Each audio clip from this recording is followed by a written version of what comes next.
우리 머릿속에서는요, 사실 두 가지 방식으로 생각이 만들어진다고 해요. 되게 흥미롭지 않나요? 우리가 하는 판단이나 결정들이 대체 어떻게 이루어지는 건지 오늘 그 비밀을 한번 같이 파헤쳐 보려고 합니다. 준비되셨죠? 자, 화면에 보이는 이 그림 한번 보실까요?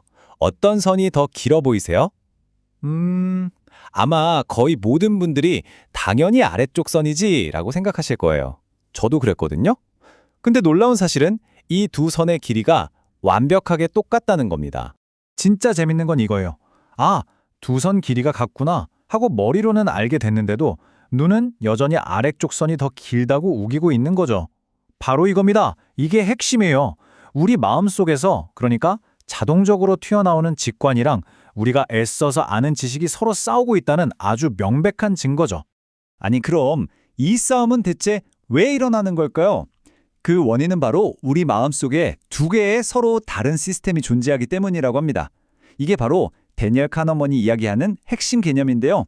자, 지금부터 그 두 주인공을 한번 만나보시죠. 네, 공식적으로는 이렇게 정의해요. 시스템 1 그리고 시스템 2. 근데 이렇게 말하면 좀 딱딱하니까 그냥 우리 머릿속에 두 명의 캐릭터가 살고 있다고 생각하면 훨씬 쉬워요. 한 명은 엄청 성급하고 다른 한 명은 되게 신중한 그런 캐릭터요.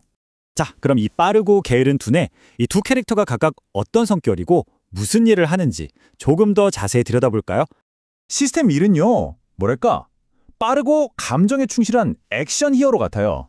그냥 보자마자 바로 판단을 내려버리죠.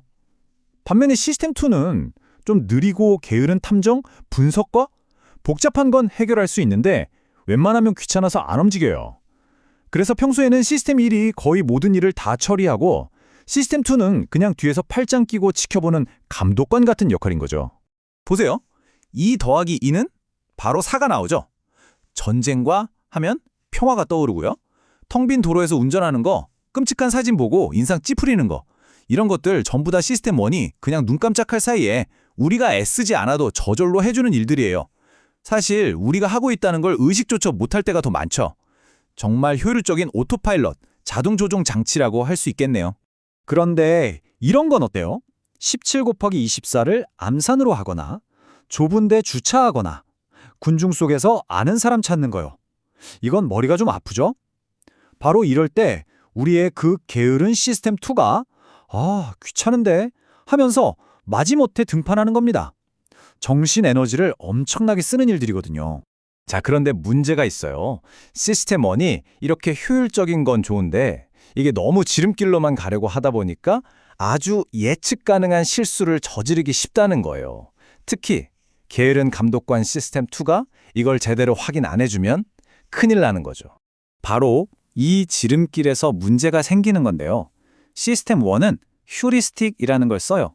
어려운 말 같지만 그냥 대충 이럴 거야 하는 경험에 기반한 어림짐작 뭐 그런 거예요. 근데 이 지름길이 가끔 우리를 완전히 잘못된 길로 안내한다는 거죠. 그 대표적인 예가 바로 이 가용성 휴리스틱이라는 겁니다. 자, 여러분께 퀴즈 하나 내볼게요. 영어 단어 중에요, K로 시작하는 단어가 많을까요? 아니면 K가 세 번째에 오는 단어가 더 많을까요? 한번 지금 머릿속에 떠올려 보세요. 아마 시스템 1이 막 단어를 찾고 있을 거예요. 캥거루, 키친, 킹 이런 단어들이 팍팍 떠오르죠? 정답은 놀라지 마세요. K가 세 번째 글자인 단어가 2배나 더 많습니다. 왜 틀렸지 싶으시죠? 그 이유는 간단해요. K로 시작하는 단어가 우리 시스템 1한테는 훨씬 더 가용하기 때문이에요. 그러니까 그냥 더 쉽게 머리에 떠오르니까 이게 더 많겠구나 하고 착각해버리는 거죠. 이 그래프를 보면 이게 정말 확 와닿으실 거예요. 언론에서는 상어 공격 얘기를 엄청나게 하잖아요. 그러니까 우리 머릿속에서는 상어는 무서움는 흔한 위험 이렇게 각인되는 거죠. 이게 바로 가용해지는 거예요.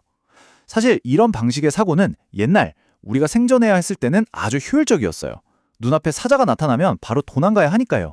쉽게 떠오르는 정보에 바로 반응하는 거죠. 근데 문제는 지금이에요. 지금은 정보가 너무 많잖아요. 미디어에서 계속 떠들어대는 것 때문에 실제로는 비행기 부품에 맞아 죽을 확률이 더 높은데도 우리는 상어 공격을 훨씬 더 무서워하고 더 흔한 일이라고 착각하게 되는 겁니다. 시스템 1이 일으키는 이런 착각은 단순히 위험을 인식하는 데서 그치지 않아요. 우리가 돈과 관련해서 내리는 결정에도 어마어마한 영향을 미칩니다. 자, 지금부터 이 책의 하이라이트라고 할 수 있는 전망 이론에 대해 알아볼 텐데요. 우리가 이익과 손실 앞에서 얼마나 다르게 행동하는지 한번 보시죠. 자, 첫 번째 질문입니다. 여러분이라면 뭘 고르시겠어요? A. 900달러를 확실히 받는다. B. 90% 확률로 1100달러를 받는다.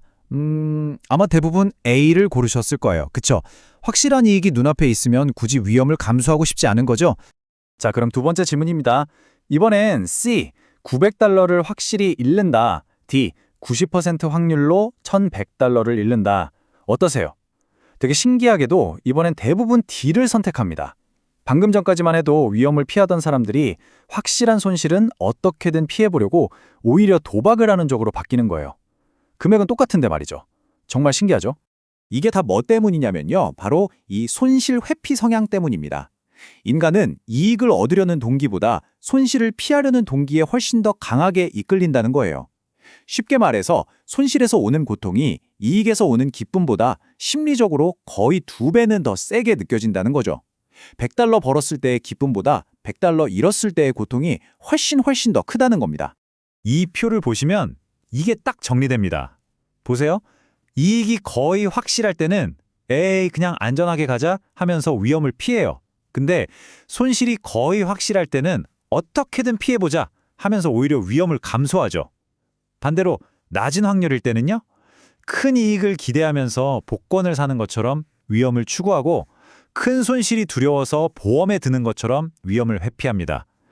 우리의 이런 모든 행동이 이 패턴 안에 다 설명이 되는 거예요. 자, 그럼 어떻게 해야 할까요? 이 성급한 시스템 1을 그냥 없애버려야 할까요? 그건 아니에요.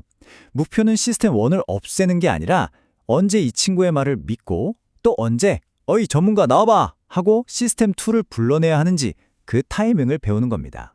그래서 이 두 시스템이 아주 훌륭한 파트너가 되게 하는 아주 간단하고 실용적인 방법 3가지가 있습니다. 첫째, 이게 정말 중요한 순간이라는 걸 알아차리는 거예요. 둘째, 의도적으로 생각의 속도를 늦추는 겁니다. 그리고 마지막으로 스스로에게 이렇게 묻는 거죠. 혹시 내가 지금 놓치고 있는 게 뭘까? 이 습관만 들여도 정말 많은 게 달라질 수 있습니다. 그러니까 오늘의 핵심 메시지는 이거예요. 그냥 내 직감을 믿어가 아니라 내 직감을 훈련시켜라 인 거죠. 아, 내게 이런 편향이 있구나라는 걸 아는 것만으로도 이미 더 나은 판단을 향한 첫걸음을 뗀 겁니다. 내 직감을 잘 이해하고 언제쯤 한번 의심해봐야 하는지 아는 것, 그게 정말 중요해요. 마지막으로 여러분께 이 질문을 한번 던져보고 싶습니다. 오늘 이야기한 이 생각의 틀을 여러분의 삶에 한번 적용해보세요. 그리고 스스로의 믿음을 의심해보는 거죠. 여러분이 지금껏 단 한 번도 의심하지 않고 굳게 믿어왔던 것들 중에 과연 어떤 것이 그냥 여러분의 시스템 1이 들려주는 익숙하고 편안한 이야기는 아닐까요?